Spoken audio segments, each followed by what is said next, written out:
you want to be a star, Valerie Lee. You're a singer, actress, dancer. You work dinner theaters and the industrial shows. In between, spend hundreds of hours rehearsing, fine-tuning your talents. Now, an audition for the big Broadway musical, Sayonara.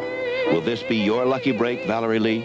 I don't think it's me. Take that in if you like. So you want to be a star, Larry Miller. For 3 years now, you've been a stand-up comic playing the circuit. But it's time to move on to the capital for new comedians, Hollywood. Will this be your one shot in a million? So you want to be a star, Charlie McClain. You've traveled over 100,000 miles playing the country music circuit. Finally, you have a #1 hit song on the charts, and some say you're a star. But you gotta keep going. Now that you're on top, do you have what it takes to stay there? That's what we're living for. So you want to be a star, Rocky Bauer. It looked easy. Hollywood called, gave you a 1-year contract, looked like you had it made at age 22. But after a couple of bit parts, there's no work. You spend your days working out, waiting for the role that will make you a star.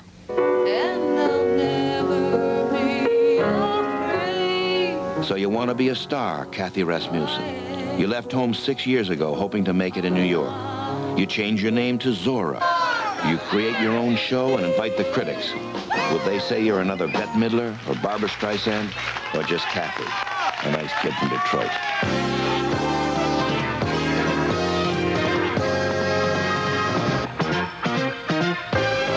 It's showbiz, a crazy, glitzy, tinsel dream. 1,000,000 lights on the Great White Way, Broadway.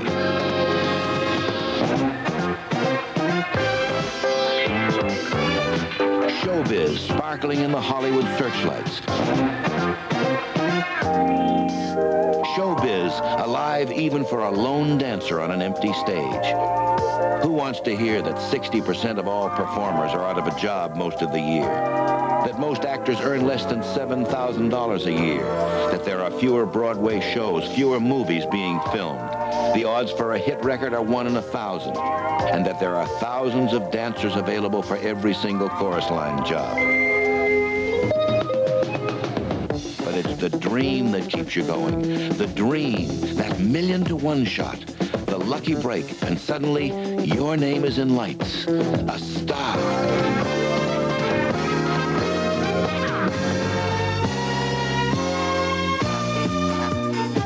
The stories of 5 young performers, their battle against the odds, and their quest for the lucky break. Home Box Office presents So You Want to Be a Star. Valerie Lee, 5'5", 106-pound, 25-year-old from Portland, Maine. Her dream, to sing and dance her way to center stage in a Broadway musical, to catch the applause and become a star. Valerie has been in the business for 20 years. Behind that winning smile and shapely body, she has to be a competitor to survive. She knows that there are only 100 female dancers working on Broadway now, and the chances of her getting a job are 1 in 1,000,000. When she does, the pay is $415 a week, but that has to stretch over months of job hunting. To survive, it's wise to know a thing or two about unemployment benefits.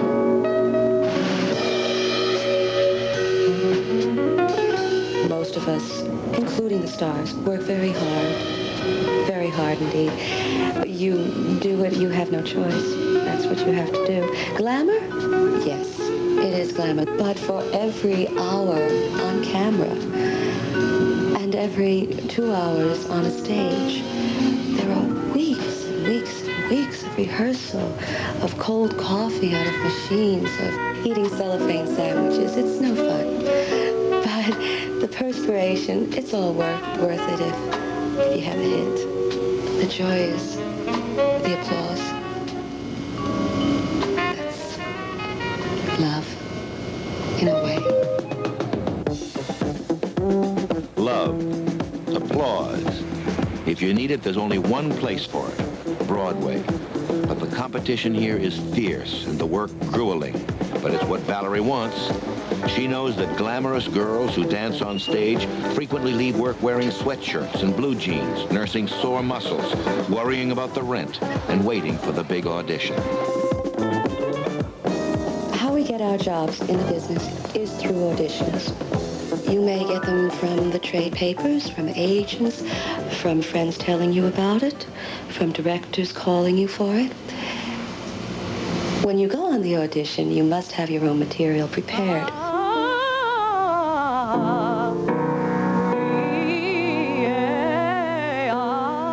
Valerie keeps her material prepared by hours of rehearsing and training.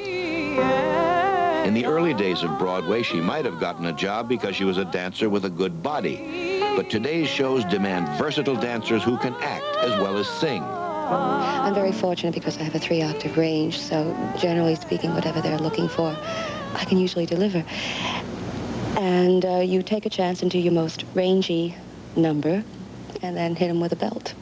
But if I do, I won't follow through, 'cause my heart belongs to Daddy. Yes, my heart belongs. A number like My Heart Belongs to Daddy, for instance, is a very particular type of audition I would use that for. It's very coquettish, it's very coy. It's the character and the acting that you put into it that makes it special. Daddy, 'cause my daddy, he treats it so well.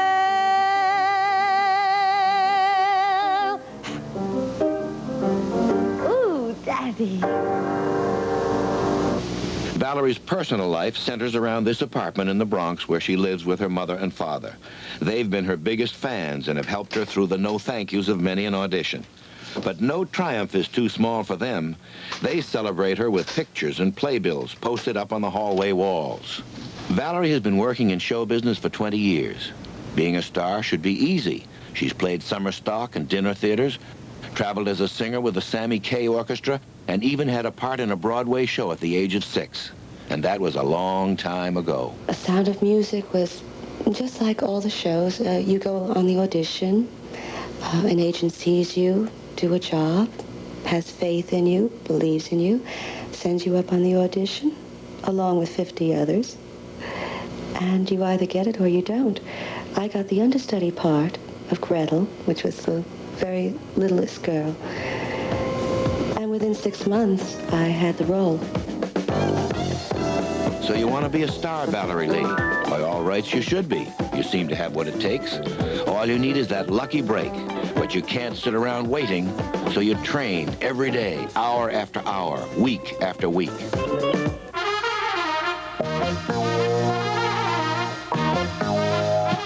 At 16, while Valerie was being lifted by a dance partner, she was dropped and badly damaged her left knee.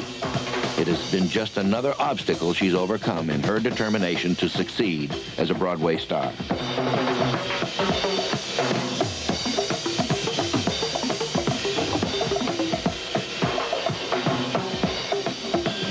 There's still nothing like Broadway. It will always be the magical world of Oz for me. And someday, I think I'll star in my own show. I hope so. To be a star, what you need is the right person in the right place at the right time. Val receives a call. Report to the King Rehearsal Studios for an open audition for the new Broadway musical Sayonara. The casting director is Barry Moss of Hughes Moss Associates. They've cast some of Broadway's biggest: Fiddler on the Roof, Sandy Duncan's Peter Pan, West Side Story, My Fair Lady. For them, Valerie is the 45th person to read for the part. For Valerie, this could be it.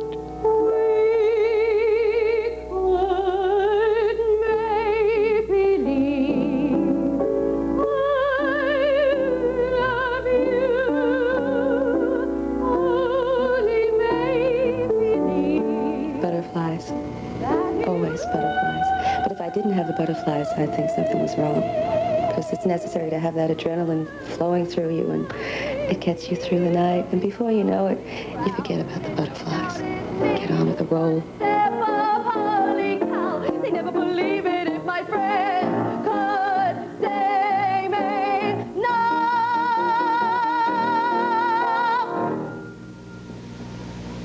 Thank you. Valerie's asked to read a scene with one of the staff members. She's only seen the script for a few minutes and struggles to look at ease. It's hard to read a part when you don't know the plot.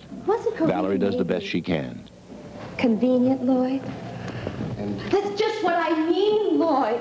Why do you say a girl like me? I'm me. I think everyone is born with a certain amount of talent. It's what you do with it and how you develop it. Are you determined? Are you willing to sacrifice? There's so much sacrifice. Oh, so much. You think you know, but you don't until you're in it. And if you really can't live without it, then you're made for this business. Things will work out. After 20 minutes, 2 songs, and a quick reading, Valerie completes her audition. She will now wait. Wait until the part is cast. Thank you very much. She's uncertain of what they think, but she leaves them with a smile. That's part of it. That's showbiz. Have a good day. Bye. Valerie did not get the part. Temporarily, she's working in an industrial show for a truck manufacturing company. Valerie is still waiting for the lucky break that will make her a star.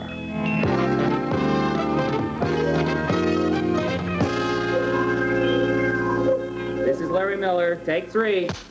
Hi, my name is Larry Miller, and I've got a secret. Take 5. Larry Miller. Sorry, do it this way. I'm a comedian. I want to be a better comedian. I want to be a great comedian. I want to be your comedian. I want to be... Take 8. I want to be a star. I want to eat steak. I want some pasta, milkshakes, blondes. Wait a minute, keep it rolling. I want to be tied up. This is Larry Miller's New York. He shares an apartment on West 78th Street.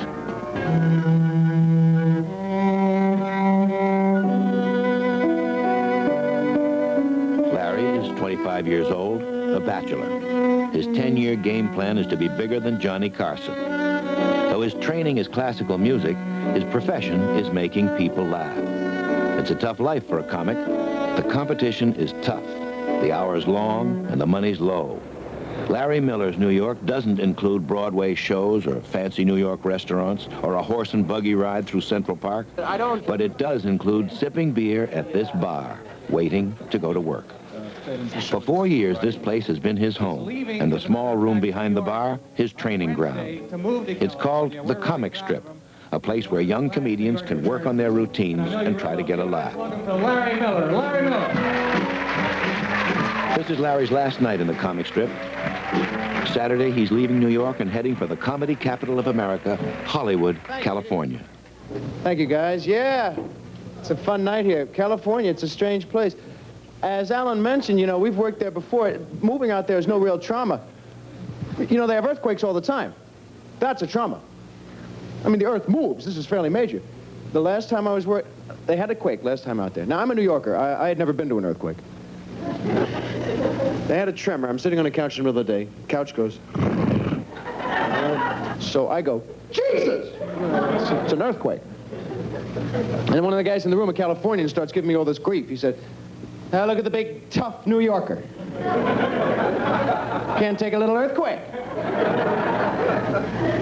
So I shot him. Here's something they do out there that drove me nuts. No one could explain this. Drivers stop for pedestrians. It's the most bizarre thing I've ever seen in my life. It happens every day. You're crossing the street, guy stops. He says, "Go ahead." Now, you're suspicious. I've never seen anything like this. Of course, here in New York, they motion for you to go, and then they nail it. Right? Like the cab drivers, they go, "Go ahead. If you think you can make it." The first time they saw me on stage, what my father said afterwards was, "I thought it would be good. I didn't think it would be that good." They weren't real happy for me to go into it. You know, I said go to college for 4 years, and then they started out, they want you to be a doctor, you know. Then that goes to psychologist, you know, or dentist, you know. Then lawyer, then anybody with a tie, you know, just reference librarian, something, you know, just... Larry's best jokes come from stories about his family. This crowd's favorite is the one about his mother's need to feed her growing son. This is Mom's food now, boy. Mom's food, yeah. Dude, you got to take food back when you go. It's always a contest with us. You got to take it back. She's begging for the trip, for the ride, something small, a snack, a turkey. This is Mom. She's blocking the door. She's got a tub of ziti.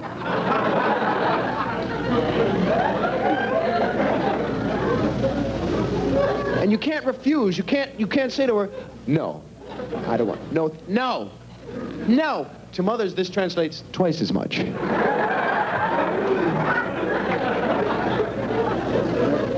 Here's the only way you'll ever avoid taking food from Mom. Next time she offers it, you got to pick up a 30-30. All right, back off. Don't make me do it. So help me, I'll blow you and that damn ZD back to Brooklyn. I'll do it, I'll do it. Even as you're arguing with her, your father slips behind you, puts some salami in your pocket. Hey, hey, hey, hey! And then they roll over you, all the relatives. Fat ants with loaves of bread. Not the fat ants, no, no. I think that's going to be the next horror movie, The Invasion of the Fat Ants. Hordes of women with aprons who suck all the skin off your body with one kiss. Larry has learned how to work a New York crowd. In 3 years, his pay has crept up from a few bucks a night to several hundred a week. But to make it big as a comedian, you have to make it in Hollywood. Larry has to move on. It's Friday night, and a going-away party for Larry is in full swing. Goodbyes are difficult, especially for your friends, but a sense of humor makes it easier. This is me a week after I get to L.A. I remember when your hair was like that, Larry. That's right. That wasn't so long ago. Then I got a job.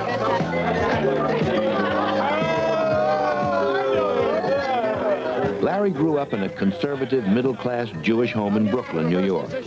He talks about how it took his family more than a little while to adjust to his being a stand-up comic, but now they cheer him on. I don't think it's me. We can take that in if you like. We can take it in a bit. Well, Gee, if only my parents could be here. It's your own personal... Go to Hollywood. Go to Hollywood. And what's going to happen? We're going to make you a star. Larry's most difficult goodbyes are to Patty, his girlfriend. Patty is an actress and a model, and we're really close. We met about 7-8 months ago. We met one night. The next day, I went away for 2 weeks to work on the road. And we didn't know it was going to happen. Then I was back in New York for 3 weeks. Then I went away for another 5.5 weeks on the road because I don't know what's going to happen. And I just hope it's going to take a lot of work. So you wanted to be a star, Larry Miller. Well, no one said it was going to be easy. Sunday, 7 p.m. Next stop, Hollywood. Larry has planned his move carefully. His reputation in New York has earned him a one-shot at the premier comedy club in Hollywood. Next Wednesday night, his manager and friends will invite agents and TV producers to see his act here at the Comedy Store. Larry gets advice from fellow comic Jerry Seinfeld on how to play the California audience. His first night will be important, and he must play it right. Yankee stuff. On the afternoon of his opening night, Larry nervously works with comic Jim Brogan on the joke that will kick off his act. It's about two women meeting for the first time. You want to see a man at his worst, watch a man introducing two women to each other. And then it's just into it like that. But it needs something else. And how about when you have a date and your old girlfriend comes out? Well, that's good. You mean, that's very good. Oh. See, then they'd have reason to dislike each other. That the man introduces them, and the man kind of meekly says, you two should be good friends, and then the women have that dagger in the eyes, kind of, just looking at each other, you know, like that. You know, when two women that hate each other, the claws come out. In just a few hours, he'll step onto the stage that launched the careers of Robin Williams and Richard Pryor. If the right person spots him tonight, his career could be on its way. If he flops, word of mouth could destroy his carefully laid game plan. 9 p.m. Wednesday night. Larry waits to go on. Somewhere in the audience are two talent agents from the networks and a TV producer. He's a good friend. Larry won't be paid for this 20-minute set, but this exposure could be his lucky break. Funny guy. Welcome, please, Larry Miller, ladies and gentlemen. Jim Brogan has warmed up the audience for Larry, and now it's up to him. Thank you, David. Thanks. Men are fools. Oh, it's true. You watch a man, here's a man at his worst. Watch a man introduce two women to each other. Men are so oblivious to this. Watch, the man says, Judy, this is Diane. You two should get along great. And you know how women look at each other.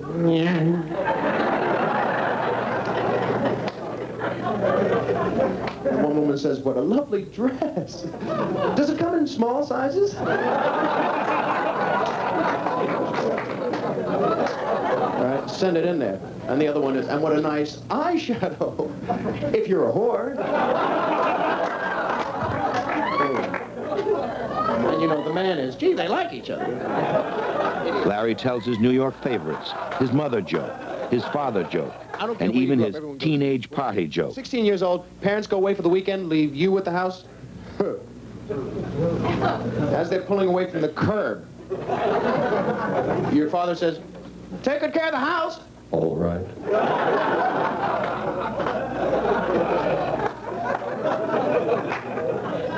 You got everything you need? Oh, yes. Pick up that phone. I got a house. Those were parties. You ever have your parents come back early? Happened to me.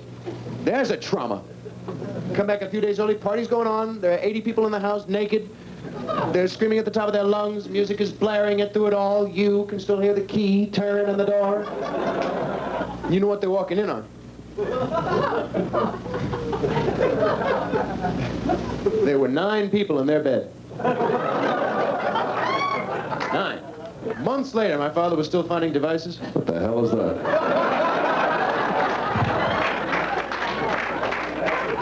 Larry searches the crowd for the faces that look important, hoping to convince them that he's hot, that he can make it big.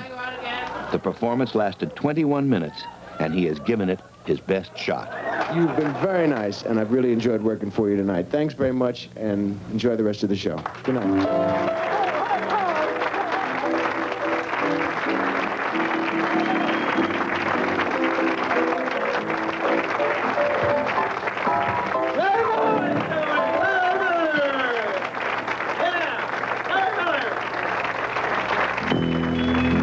3 months after Larry's opening night, he still has not been invited to appear on the Johnny Carson show, nor offered a part in a network comedy series. But Larry still believes that one day he'll make it to the top. All it will take is time.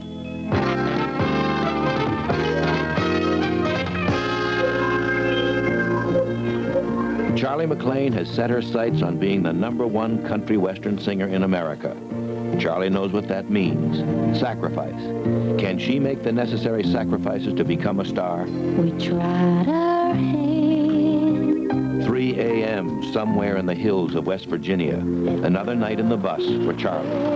It's been that way now for a long time. 100,000 miles in 5 years playing the country music circuit. Charlie's given over 2,000 performances, singing and playing in smoky roadside clubs and dusty western rodeos. Between the one-night stands, she rides the bus with her band and driver. And now is now. Charlie's exhausted trying to forget the 300 miles yet to travel and the 2 shows yet to do tomorrow night. That's the life for a budding country western star. Let's all get on the floor. We're going to do a little thing called a cutting out tour. Saturday night at Mama's Country Showcase in Decatur, Georgia. Over 700 dancing and drinking fans have been whooping and stomping it up, ready to give a Georgia welcome to a 5-foot 1-inch, 25-year-old singer. This is the moment they've been waiting for, and they want it all. Get a nice warm up to the stage. For Miss Charlie McLean!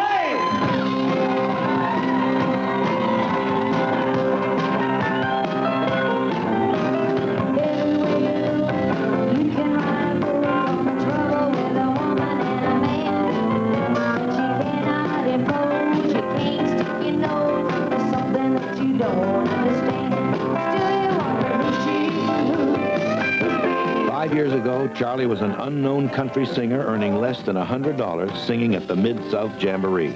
But now Charlie's career has skyrocketed. She's had a hit, Who's Cheatin' Who? Thought I knew him well, really couldn't tell that he had another lover on his mind. To see it felt so right when he held me tight. It was very good, especially after a few years of people thinking Charlie McLean was a man. Strangers ain't come down from Rocky Top, reckon they never will.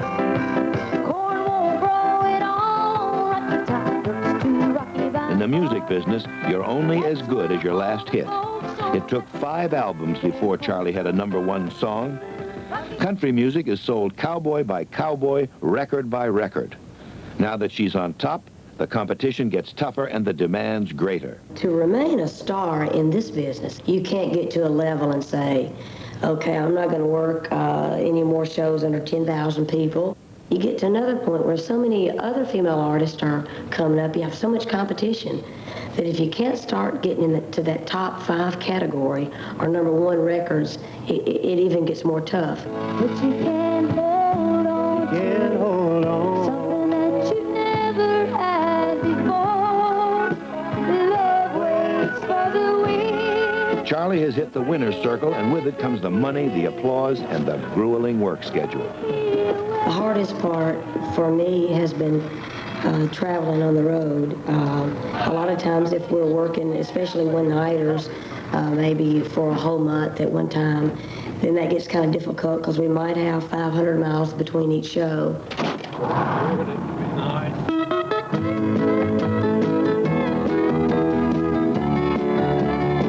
For over 8 months a year, this bus is home for Charlie and her band. I'm gonna kill everybody! The rest of the time, she lives at home with Mom and Dad. Raised in an old-fashioned Pentecostal household in Memphis, Tennessee, Charlie's dad used to ride the bus with her just to check things out. But now, Charlie travels alone with the band, with only the CB to keep the boredom away. For a neighbor, wouldn't you be mine? I wish somebody out there would.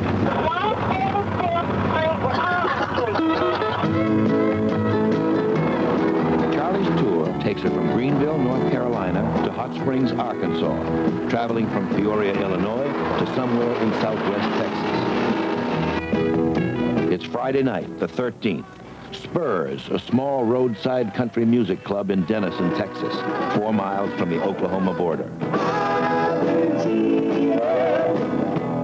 200 cowboys and their dates have gathered around the little stage to hear Charlie and sip their Lone Star beer.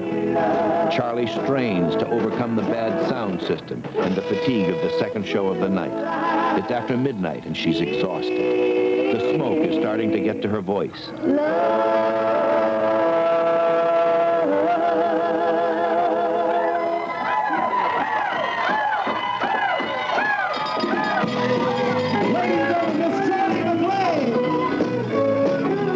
I don't know why fans want to touch somebody. I got a lot of pinches on my rear end and, all over. The other night I got kind of caught in the crowd and everybody's trying to get me out of it.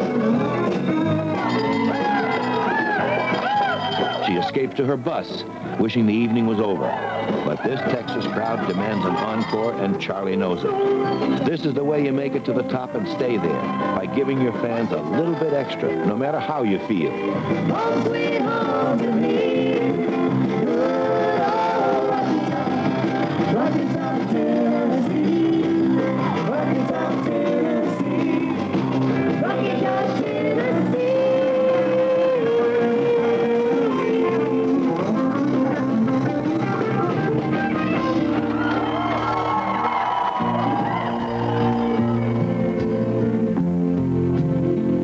The door is closed. It's 1:30 a.m.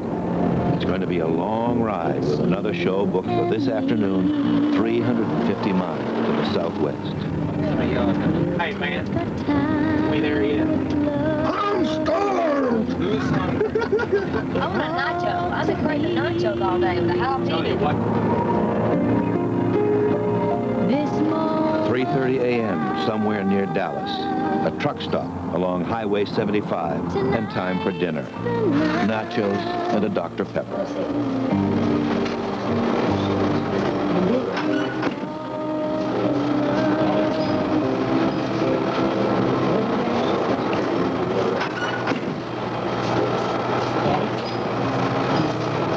Another truck stop.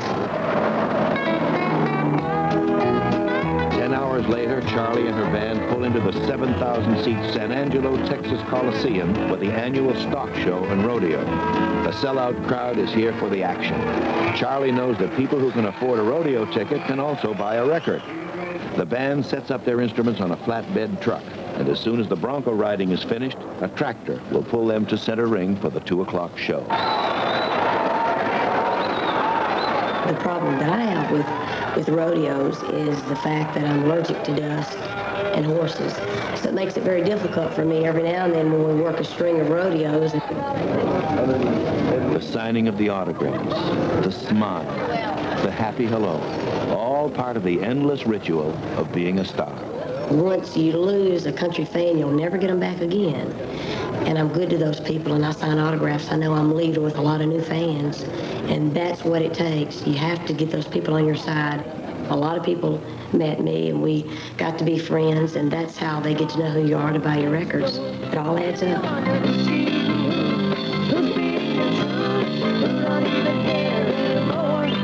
She'll wonder who's doing right, or someone tonight, whose car's parked next door. Yeah, whose car's parked next door. Thank each and every one of y'all for coming out today. We hope to be back soon. You've been wonderful. God bless you. Thank you. Ladies and gentlemen, Miss Charlie McLean! If I can continue to do as well as I've done in the past year, I won't have any problem making it. If I can just keep the records going and just keep working, that's all I want. Charlie has just released her 6th album.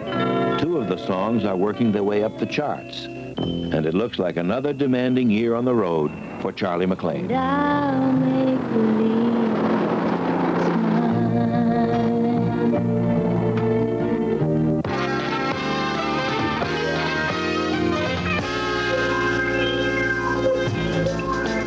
Rocky Bauer got his lucky break early. At the age of 22, he was discovered in college and given a 1-year movie contract with Columbia Pictures. He flew to Hollywood where they said they would make him a star. That was 2.5 years ago, and Rocky is still waiting. I've got kind of bad news for us, but on the other hand, I'm really happy with everything that they said. We're not going to get the picture, but they liked you a lot, and the reason we're not going to get it is because they really have to go with the name. Even after 2.5 years, the rejection still hurt. At first, the agents told him he could be the next John Travolta or Sylvester Stallone, that he had what it takes to be a movie star. Now they tell him, you can't be a star overnight. So, Rocky spends a lot of time at the beach nowadays. The beach is free, one of the pluses of living in Hollywood. And like hundreds of other out-of-work actors, Rocky and his friends use the beach to while away the hours while waiting for the next screen test and the big movie role that'll make him a star. A game of touch football is an easy way to fill up an empty afternoon. Rocky was born in Cuba and raised in Miami. His father flies cargo out of Florida. His mother raised 3 boys. Rocky's first touch with show business was a public television series called Que Pasa. Rocky was one of the regulars on this Spanish-speaking TV show. He was 17 when he appeared in this episode called Joe Goes to the Hospital. You're both buddies already. Sure, she's the one who shaved you. Que no fue la barba. Rocky liked the work and knew this was the life for him. And for him, everything came easy. That is, until he hit Hollywood. Discovered in an acting program at the University of Miami, he signed his year's contract with Columbia Pictures and waited for a starring role. He came to Hollywood to find that only about 100 films are made in a year, and that his chance for landing a featured role in one of those films was remote. Rocky's dream took a beating. I loved the movies as a child. And I wanted to be there. I wanted to be in it. I wanted to be in those stories. I wanted to be with those people. But it was too far away. Couldn't really see myself getting there. I mean, I was in Miami and I was a child, and that's Hollywood, and who knows about that land and who runs it and who decides, and all those things were too far. So I said, well, I'm gonna try it. I'm gonna try to act. It all came back, and I auditioned for a play, and I got in. The bug bit, and I came out here for a screen test, and I stayed. I didn't go back to school, and it's been 2.5 years, and I'm here. Here I am, and Rocky feels he did all the right things. He printed up 1,000 perfect pictures and sent them to agents, producers, and directors, selling the image of a face that crossed the Travolta sweetness and the Stallone macho. He had some luck, a small part in the TV adaptation of From Here to Eternity, a walk-on in the sitcom One Day at a Time, and finally, in real Hollywood style, Rocky changed his name. My name was Rocky Echeverria when I hit this town 2.5 years ago. I just got, I don't know, I got tired of it. I got tired of people thinking, oh, here's this Latin guy, and we got this non-Latin role, and someone submitted a Latin kid, and what's he going to look like? And even if I didn't look like it, I walk in the door, and I'm at my all-American best, which is not really all-American, and they'd still look at me and they say, I don't know, you might be a little too dark. So I changed my name, my last name, to Bauer. Change your name, change the look, throw out 1,000 useless resumes, print up 1,000 new ones. Rocky's manager, Phyllis Carlisle. She hopes to give Rocky a new image. These shots are better. Yeah, something that's more Let's neutral. take shots like this. Well, I like this one. That's not even me. that's me. my... Anyway, I'm glad I got a chance to come over here today because I wanted to talk to you about some other stuff. I've been getting some reports that I'm not happy about Rocky. Phyllis's other job is to light a fire under Rocky, get his career in motion. I got the report back today. You didn't even read the script. No, I read it. I mean, I didn't read it, but What do you mean you read it, but you didn't read it? I mean, the whole thing is I didn't get all the way through it, so I wasn't... You're not disciplined. Everything has happened too easily for you. You walked into this town, everybody thought you were terrific. You haven't had to work for it. That's the problem. I know. You don't think you have to work for all of this, and you do. You can't sleep till 2 o'clock in the afternoon. I don't do that. And sit out at the beach and lead this wonderful, terrific life. You have no edge. What do you want? There's nothing coming from you that way. Go back to class. Get into Rocky will class. pay Phyllis 15% of the money he receives from any future film work. She has no time to waste. They both have their futures riding on Rocky's drive and ambition. And when morning came and you went there, an ache filled me. An ache? Ache. Yes. Rocky has now enrolled in acting classes. Here, he reads through a scene with fellow actor Melanie Griffith. Touch me. What? What's touch me? Touch me? Here, Rocky and Melanie are working on a love scene. They must convince their acting teacher that they are deeply in love. The love scene is set on a remote veranda on a private island. Every time I turned around, I saw you. And when I went to sleep and I was dreaming, I dreamt that you were right next to me. I am I next. could feel your body next to mine. And then in the morning, I'd wake up and you weren't there. I hurt. I know. You're the only one for me. You know that, don't you? Touch me. I can't say that. Acting classes are now only a part of Rocky's training. He started taking music lessons now, too. Rocky plans to be ready for any role that might come along. And we drive on the love. It's what we're living for. Drive on the love. It's what we're living for.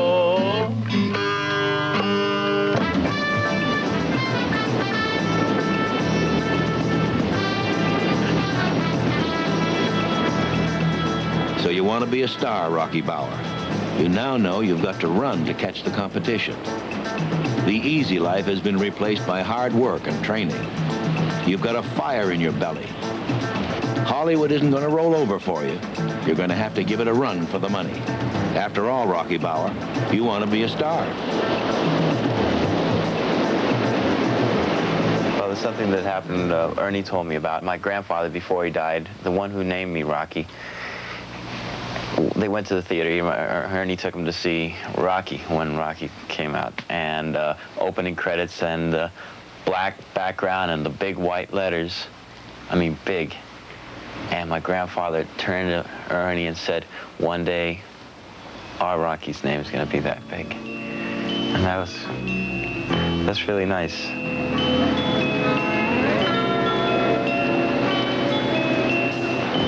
Rocky's game plan is paying off. He landed a small role in a film called Innocent Love. He's just finished filming in Seattle, Washington. But there are no other parts on the horizon. Rocky's given himself another 2.5 years before calling it quits.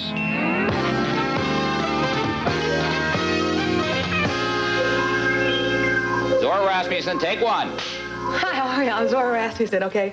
And I'm an actress, a singer, / comedian, and maniac.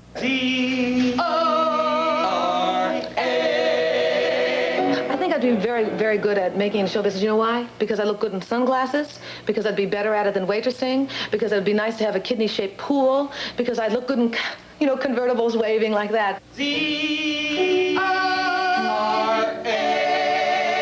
I want to have a fur coat. I think it, no, I don't. No, I won't. I don't want a fur coat.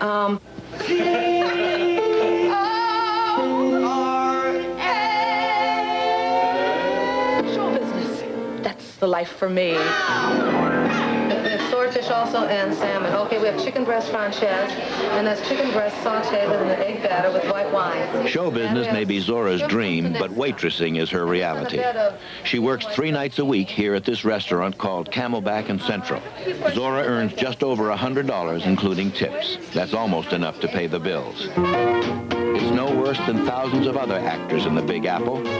Zora's the first to point out that if all the unemployed actors and actresses quit, there wouldn't be a restaurant open. She was known as Kathy Rasmussen back in her hometown of Detroit.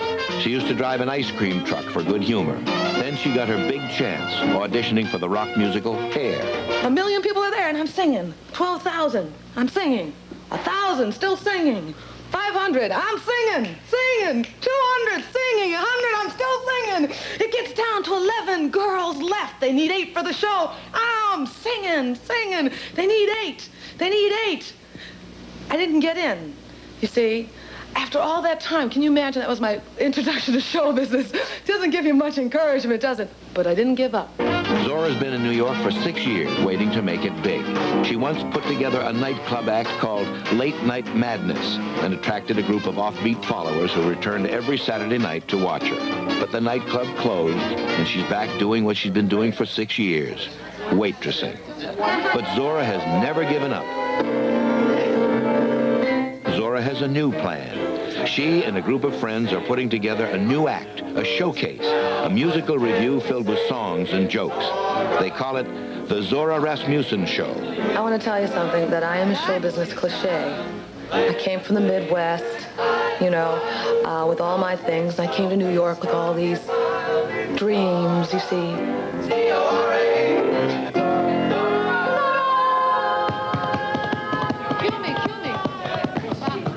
The whole reason I put a cabaret act together was a lot of people said, gee, I like her, but what can I do with her? You know? I like her, but what is she? You know? I mean, come on. I'm a human being. Good evening. She's Zora. C-O-R-A. Who's got boyfriend? But I like her, but what is she? So I'm in opposition in a lot of ways, and I've tried to figure it out. Many sleepless nights. It's kind of frustrating because I'm an attractive woman, but I don't act sane enough to merit being attractive.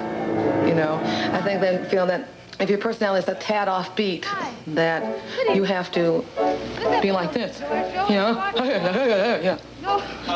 And so I decided I'd put together this nightclub act, and I'd be able to get casting people down to see it. I play a missionary. I can't believe I can't do that. Oh, sorry. He's for the wife. You know what? I really don't do this. Don't worry. I'm really trying to make it a show business, so I'm trying to prove that I should be doing something else. I think you could make it. Zora will finance the showcase herself with money from waitressing and gifts from her friends. It's a big gamble, but it's one she has to take. I'm not a child, and wishes are just child's play, my love. Zora works on the show night and day, trying new songs in different moods. Afraid of who I am and who I'm not. Come what may. I just want to get, please, you know, do I need somebody like some mentor to all of a sudden appear? I don't know. Do I need like John Derek to pull me by the hair? Ugh, you know, I don't know. Hold you in my heart. Recently, I've just moved here. This is called Chelsea, this area, 17th and 7th. But before that, before I moved in with my boyfriend, Bill Anderson, I lived uptown at 81st and 2nd in this apartment. The apartment is very small. I still have it.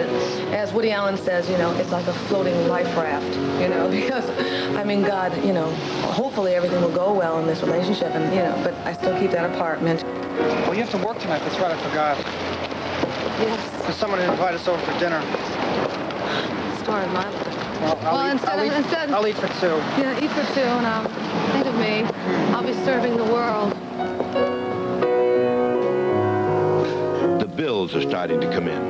$200 for the dress, $20 for the rental of the music stands, and a dozen others. Zora has no illusion about show business. She's learned the hard way. Small cabarets, off-Broadway, even as far as Africa. I did Hair, the Love Rock musical, at a Holiday Inn in Africa, okay? Can you imagine, talk about being on the road? Oh, baby, I mean, really, I got that. I thought, oh, my God, you know, boom, boom, boom, boom, boom, boom, boom, boom, boom, boom, boom. Talk about a tribal love rock. Talk about tribal, honey. I'm going to Africa. So anyway, I'm going to be at the Copacabana, you know what I mean? Zora pulled off a big one. She's on the phone letting everyone know that her show will take place Saturday at none other than the Copacabana. So we're pulling it together. It's supposed to be like a 1950s TV show. I don't know the Copa. I don't know. I think it holds about 400, 500 people. Yeah, I would like to fill it. Can you imagine? Oh, the throngs. Who's the gal who saves the day? Who's your pal? What can we say? It's Zora, Z-O-R-A. Saturday afternoon at the Copacabana, Zora and her writers have gambled on a campy 1950 style. The high school prom gown, the spiked heels, and the funny hairdo. Invitations have gone out to public relations people, casting directors, producers, TV directors, agents, and over 300 people show up. It's standing room only. Zora and her friends have packed the house with free tickets, and hopefully, somewhere in that crowd are the one or two important people who could make her a star. Zora's savings, all her tips from waitressing, all have gone into this production. It's her showcase, her hour. Ladies and gentlemen, the Zora Rasmussen Show, starring that wacky kid from Detroit, Kathy.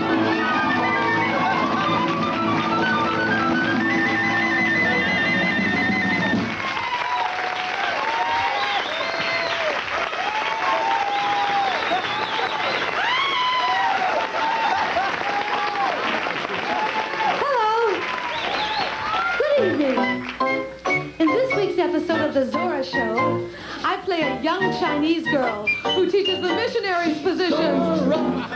C-O-R-A. Who's got boyfriends by the back? Whose libido has an open latch? Whose IQ and cross-size match? It's Zora. C-O-R-A. Who has stories and who lives day by day. Whose good taste is out to lunch. For over an hour, Zora tells jokes and sings and dances, hoping that this will be her lucky break. Say goodbye to Avril. Craziness, Brooks, and me. Who's the one who gets you this very minute, I really don't know what to do AC after the Copa. I really don't know what the answer is, I guess, or maybe it's a certain amount of persistence.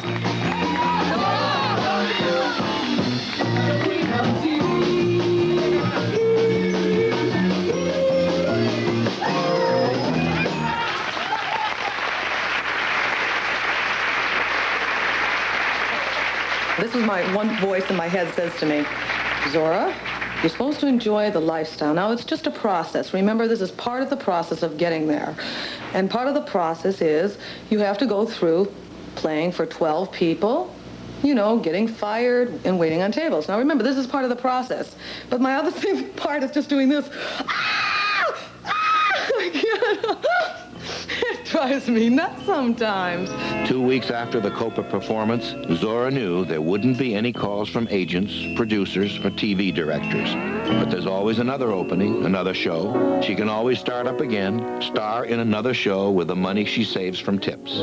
That's what it means when you want to be a star.